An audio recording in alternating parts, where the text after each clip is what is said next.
Budget हमेशा से Indian cinema के लिए एक बड़ी प्रॉब्लम रहा है। रोहित शेट्टी जैसे डायरेक्टर्स का कहना है कि हम भी हॉलीवुड के लेवल का सिनेमा बना सकते हैं, लेकिन हमारे पास उनके जितना बजट नहीं है। अयान मुखर्जी को शुरुआत से ही उनके करियर में करण जौहर का सपोर्ट रहा। उनकी पहली फिल्म वेकअप से और दूसरी फिल्म ये जवानी है दीवानी दोनों ही करण जौहर ने प्रोड्यूस की। लेकिन इसके बाद बारी आई अयान मुखर्जी के एक बड़े विज़न की, जिसमें वो ब्रह्मास्त्र जैसी फिल्म बनाना चाहते थे, जो कि एक पार्ट में नहीं बनेगी, 3 पार्ट में बनेगी। करण जौहर ने उनके इस विज़न को सपोर्ट किया और उन पर भरोसा किया, और फिर 400 करोड़ जैसे बड़े बजट में रिलीज़ हुई ब्रह्मास्त्र पार्ट 1 शिवा, जो कि उस लेवल की कमाई नहीं कर पाई जितनी उस फिल्म से एक्सपेक्ट की गई थी। लेकिन उस फिल्म ने अपना बजट जो था वो रिकवर ज़रूर कर लिया। इसके बाद बारी आई पार्ट 2 और पार्ट 3 की। लेकिन उससे पहले अयान मुखर्जी के पास एक अपॉर्चुनिटी उनका इंतज़ार कर रही थी, और वो अपॉर्चुनिटी थी Yash Raj films spy universe की अगली मूवी वॉर 2 को डायरेक्ट करने की।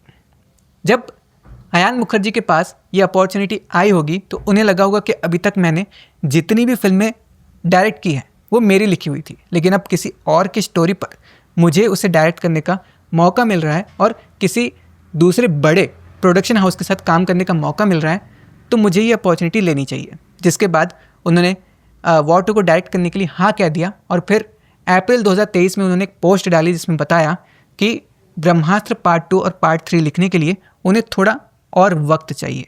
वो पहले वॉर 2 को डायरेक्ट करेंगे और उसके बाद ब्रह्मास्त्र पार्ट 2 और पार्ट 3 बहुत ही कम गैप के बीच में दोनों फिल्में रिलीज़ की जाएगी। और हाल ही में वॉर 2 रिलीज़ हुई, लेकिन बॉक्स ऑफिस पर वो एक फ्लॉप साबित हुई।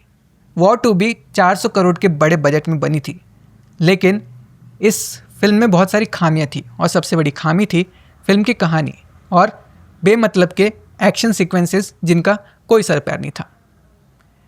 वॉर 2 जैसी जो फिल्में होती है ना एक्शन वाली, इसमें वैसे भी एक जो डायरेक्टर होता है उसका ज़्यादा काम नहीं होता। मोस्टली इसमें एक्शन डायरेक्टर्स का ही काम होता है।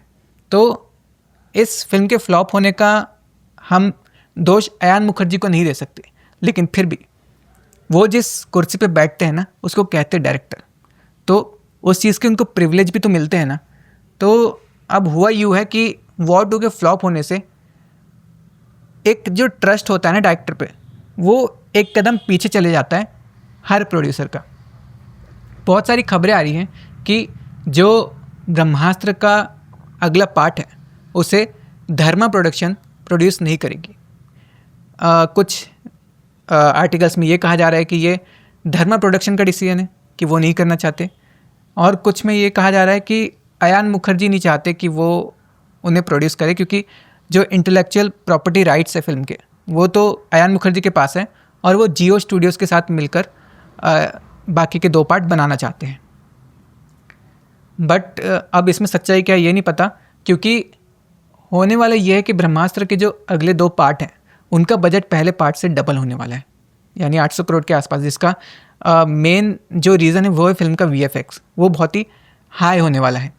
वॉर 2 के रिलीज़ होने के बाद से अयान मुखर्जी या फिर किसी और की तरफ से भी इस अस्त्रवर्ष को लेकर कोई एक नई अपडेट नहीं आई है, और मुझे लगता है कि अगले 1 साल में इस फिल्म से जुड़ी काफ़ी सारी अपडेट्स हमें मिल जाएगी। तो अगर आपको ऐसी ही बातें, फिल्मों और गानों के पीछे की कहानियाँ, ये सब जानने में इंटरेस्ट है, तो आप मेरे चैनल के साथ जुड़ सकते हैं। मैं कुणाल अली फिर मिलूँगा किसी और वीडियो के साथ।